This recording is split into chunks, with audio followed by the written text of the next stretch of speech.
Okay, I'm going to walk you through how to scan a poem.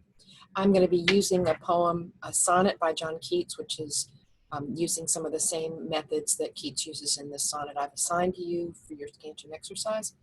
And hopefully this will give you the good reminder or the clarification about how to go about doing this. I'm going to share the screen now.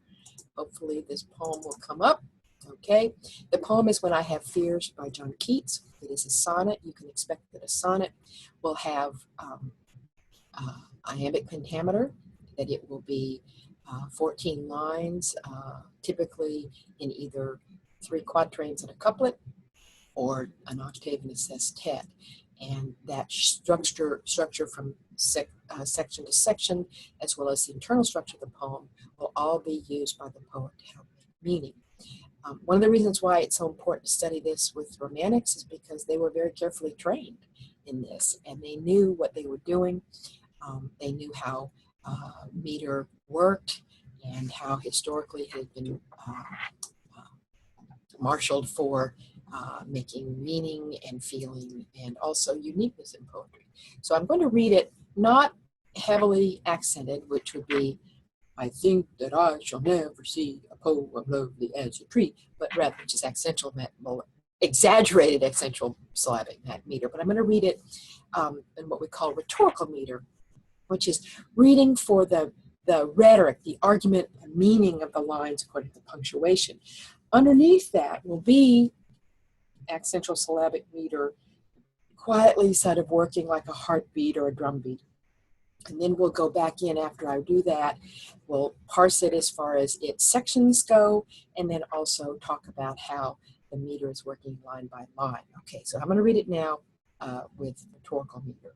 When I have fears that I may cease to be, before my pen has gleaned my teeming brain, before high-piled books and charactery hold like rich garners the full ripened grain, when I behold upon the night-starred face huge cloudy symbols of a high romance, and think that I may never live to trace their shadows with the magic hand of chance, and when I feel, fair creature of an hour, that I shall never look upon thee more, never have relish in the fairy power of unreflecting love, then on the shore of the wide world I stand alone and think, till love and fame to nothingness do sink. Okay, now this is a poem that he wrote when he was beginning to realize he was an apothecary surgeon, and he knew about diseases, and he had also nursed his mother and his brother through their experience with tuberculosis, and both of them died young from that. And he wrote this poem about the time he realized he was showing some of the symptoms, and in fact, he did in fact die before his 25th year of tuberculosis. So he's writing now about wondering if he's going to die. And we'll go to the next slide. And here what I've done is I've checked the rhyme scheme and the sonnet structure to see if that will help me follow and the meaning of the poem and dig down into what he's talking about. And so the sort of obvious thing is the end rhyme of the lines, and it goes A, B, A, B, C, D, C, D, E, F, E, F, G, G. So that rhyme scheme tells you that we've got 3 quatrains and a couplet, which is fine. But you also, if you look at the meaning of each section, each section covers a sort of different topic. So the first one is when he's worried about dying before he's had a chance to write all the ideas that are in his head. The 5 through 8, the second quatrain, are about when he looks at the sky and thinks about the romance and the beauty of the natural world. And the third couplet has to do with he thinks about not being able to be with his beloved, who a young woman named Fanny Braun. She was a real person. When I feel, fair creature of an hour, that I shall never look upon thee more, never have relish in the fairy power of unreflecting love. And then all that leads to, and then I stand on the shore of the wet and think and feel like, oh my God, and nothingness.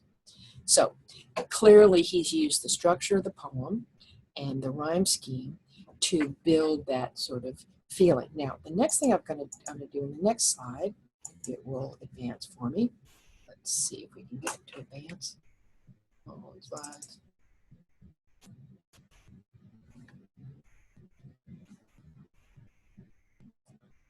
There's a reason why this isn't happening. Why this isn't. Okay, there we go. Now, we're going to go internally. So we've seen that we've got the quatrains of the couplet. We've seen that it structures the different ways, the different ideas. Now we're going to look at the internal structure of the lines. And I'd already counted out and seen that almost every single line had 10, or in some cases 11 syllables, which is what you would expect if it's going to be iambic pentameter. And in fact, it is iambic pentameter. Look at the first line. When I have fears that I may cease to be, before my pen has gleaned my teeming brain, before I pile in books of care and tree. Okay, that's pretty clearly iambic pentameter. Last line, same deal. Till love and fame to nothingness to sing. So it's pretty clear you're going to have iambic pentameter. Now, however, you can expect that there will be what we call metrical variation. And that metrical variation of that metrical contract of iambic pentameter is what will help to drive home the feelings, the meanings of the poem. And this is that sort of intricate looking at language that and structure and form that I want you to be training yourself in. So the way I do it is I go and look for all the polysyllabic words because we know how to pronounce them. We know which syllables we accented. And I've done those here by putting them in bold and making the font a little bit bigger. So the first line has no polysyllabic words. Second and third and fourth one do. Before, teeming, before, piled, charactery, garners, ripened, and you can go all the way down to never and never. And by the way, if you look at line 11, you would expect it to go soft, hard, a trochee, excuse me, an iamb. Instead, never is a trochee, hard, soft. So that's one of those interesting variations. And especially since it's the word never, and we're talking about people dying and never being able to see each other again, that's a powerful manipulation of the structure of his word choice. Okay, now what you do next, once you've gotten all the polysyllabic words marked, then you know, for example, that most nouns and verbs of importance will be accented.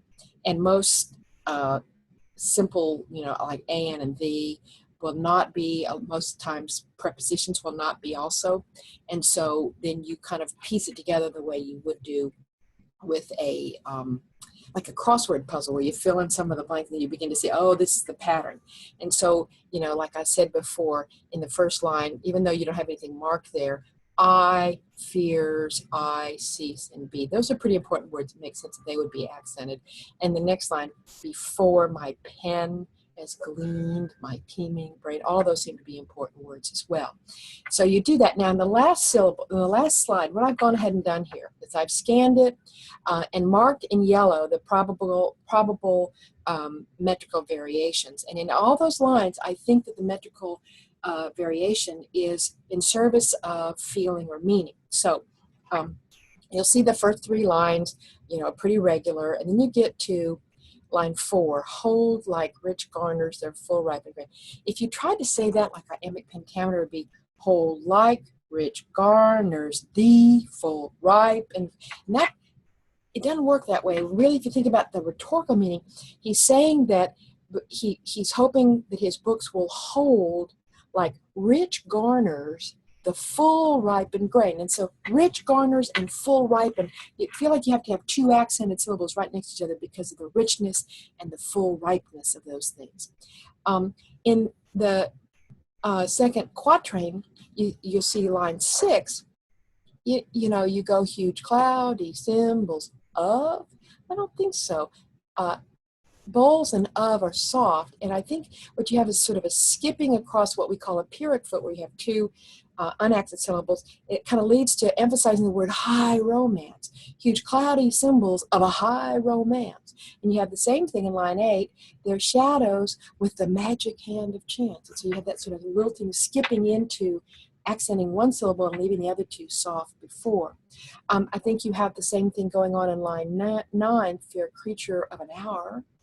And also in line 11, you have that word never, that trochee, bringing back, stopping you short. Never will I ever relish in the fairy power of unreflecting love. And then you have something that is a little bit unusual, but often used by poets, which is a caesura, a stop in the middle of the line. And whereas you would expect, because love is accented, the next syllable would be soft. Instead, you have the caesura, pause, and then you have another trochee. Then on the shore of the, and I think wide world is one of those phrases where you kind of have to say both words strong, like the word football, hot shot. Those are two syllables that are almost equally accented. The whole wide world, and stand alone and think, till love and fame, to nothingness do sink. And that nothingness gets an extra kind of plunk from the way it kind of lilts too. So I hope what you can see then is that by taking the care to count the syllables, look for the accents, see what the rhetorical and the accentual syllabic meter are doing, you can see how the poet is in these subtle ways that almost aren't even visible to a thoughtless reader, but to an experienced reader, to a sophisticated reader, you see what skill is happening there. So I hope that helps you. Now I'm going to stop the share of this thing and just add one or two other words. What I want you to do on your scansion for the discussion board is to try to do what I did. Go through, check the syllables, find the polysyllabic words, check to see if it's in English sonnet with quatrains and couplet, or if it's an Italian, and then see how the structure, both the external structure of the lines and the internal structure of the lines is helping, and also of course the rhyme scheme is helping to carry powerful meaning. Let's just give it a shot and see what you do. Okay, I hope that's clear enough. If not, you can always call me or email me or Zoom in and we'll talk some more.